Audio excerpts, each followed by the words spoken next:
जय हिंद दोस्तों, वंदे मातरम।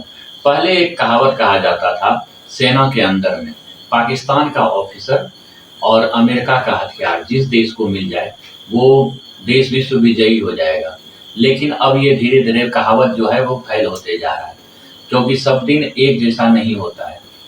अमेरिका का हथियार तो जैसा था वैसा ही रह गया, चाहे दूसरे देश जो है हथियार बनाते जा रहा है, लेकिन अमेरिका की बराबरी नहीं कर पा रहा है। लेकिन वहीं पाकिस्तान का ऑफिसर धीरे-धीरे इतना करप्ट होते जा रहा है, इतना करप्ट होते जा रहा है कि वो कुछ करने लायक नहीं हो पा रहा है। और यहाँ तक कि देश जो है चारों तरफ से घिरते जा रहा है और पाकिस्तान कुछ भी नहीं कर पा रहा है, कंगाली अलग झेल रहा है। सेम कहानी ये हुआ कि अफ़गानिस्तान अफ़गानिस्तान जो अब तालिबान बन गया है, तालिबान की जो सेना है, उसे आतंकी कहिए या सेना कहिए, दोनों सेम ही एक ही बात हो जाता है। उन्होंने पाकिस्तान के एक ऑफिसर जो एक कर्नल रैंक का है, उसे अगवा कर लिया। अगवा करना एक बहुत बड़ी बात नहीं है, उसे बीच फौज के बीच से झुंड से उठा ले जाना, ये एक बहुत बड़ी बात है। और उठा ले जाने के बाद उसके एवज़ में डिमांड रख देना, ये भी एक बहुत बड़ी बात है। पाकिस्तान हमेशा चिल्लाते रहता है कि हम एटमी वाले देश हैं, एटमी वाले देश हैं, एटम बम रखते हैं, हम कहीं भी छोड़ देंगे, छोड़ के दिखाओ ना। बगल जो कि अफ़गानिस्तान जिसके पास पैसा तक नहीं है कुछ भी, हथियार तक नहीं है सही से, वो तुम्हारा एक कर्नल को उठा के लेके गया, तुम कुछ भी नहीं कर पाए। बस देखने के अलावा पाकिस्तान के पास और कोई भी चारा नहीं है। लेकिन वहीं अब मैं आपको ले चलता हूँ कहानी की ओर। अफ़गानिस्तान ने जिस कर्नल को उठाया है, उस कर्नल के फ़ादर का देहांत हो गया था।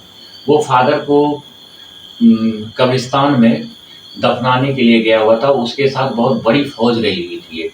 इसी बीच तालिबान के आतंकवादियों ने उन पे अटैक करके उस कर्नल को उठा ले गया। उस कर्नल को ही क्यों उठा ले गया? दूसरे को भी उठा ले जा सकता था। बॉर्डर के एरिया पे बहुत कर्नल घूमते रहते हैं, उसे भी उठा के ले जा सकता था, लेकिन उसी को क्यों ले गया? क्यों? क्योंकि वहाँ के जनरल का वो ख़ास था वो कर्नल।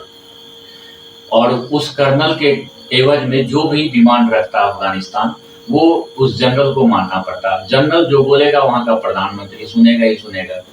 बात 2013 का है। 2013 में अमेरिका जब अफ़गानिस्तान के अंदर अपनी हुकूमत कर रहा था, तो 2013 में उसने एक आतंकवादी कमांडर को पकड़ के जेल में बंद कर दिया था, जिसका नाम आतिफ महमूद था। वो एक आतंकवादी का कमांडर था तालिबान का।